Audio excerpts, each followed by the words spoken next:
Tô focado. Tá gravando. Já tá valendo? Frenética, sabe? Clipe.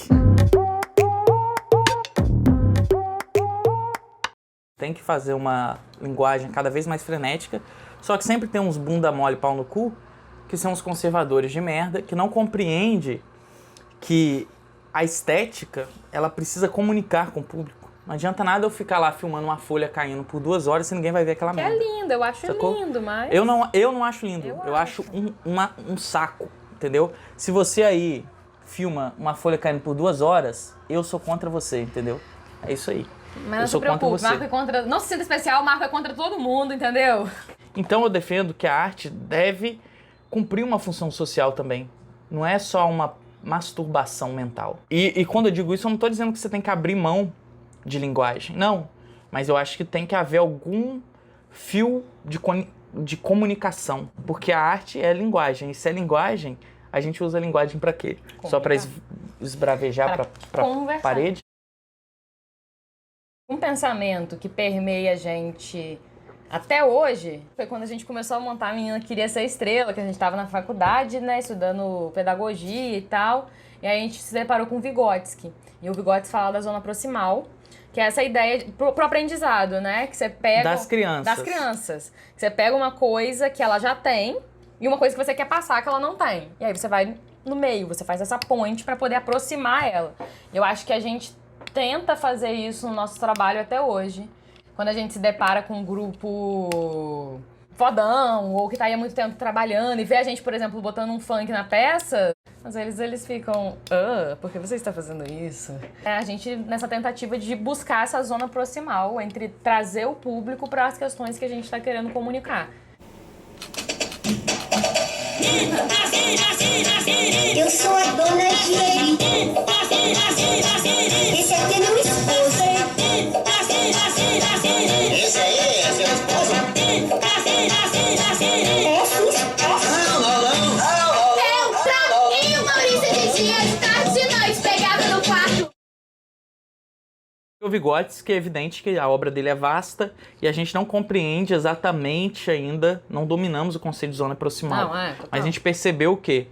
Que a gente precisa construir uma linha de diálogo com o público. E aí tem uma frase do Nietzsche que eu acho muito boa, que é o quê? O artista e seu séquito têm que manter o passo.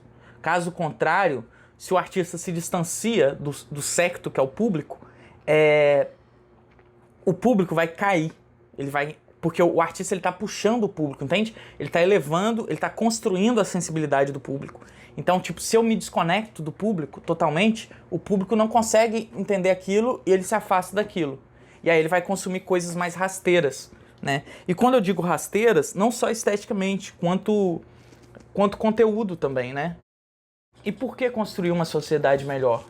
Ué, para que uma sociedade melhor, a gente tenha mais recurso para fazer arte. Para que numa sociedade melhor, a educação deixe de ser mercadoria. Para que numa sociedade melhor, a gente pare de disputar quantas pessoas vão entrar na graduação. Não, se você quer fazer uma graduação, você vai poder fazer. Ah, mas isso está muito longe e tal, inalcançável. Tem um poema do Brecht, que eu acho que o nome é 1592, alguma coisa, que é o alfaiate e o bispo conversando. Um alfaiate constrói asas, ele sobe na igreja e pula, porque o sonho dele é voar. Ele cai no chão e morre.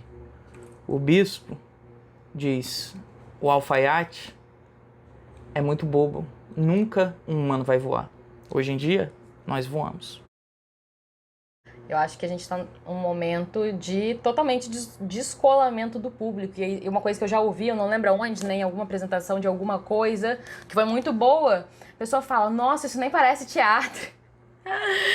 Porque justamente por causa dessa interação com o público, com essa coisa mais atual e etc. E aí pra eles, ou enfim, né, eu acho estranho falar pra eles, porque dá essa ideia de eles e nós, mas para as pessoas de forma geral, existe um pensamento de um teatro muito tradicional, né? Texto, personagem, palco, fala, não quebre, etc. E é chato, E é chato pra cacete. E todo mundo acha chato. Todo mundo acha chato. Tem que ser chato. Pra ser teatro, parece, Se não é isso, não é teatro. Eu lembro que no mestrado eu tive essa conversa com um professor muito legal meu, né? Falando, sei lá, tipo... O podcast hoje, ele é uma variação do rádio, né? Só que você não chama o podcast de rádio, você chama o podcast de podcast. E o teatro a gente mantém na mesma nomenclatura, apesar de toda a mudança que a gente vem tendo dentro dele.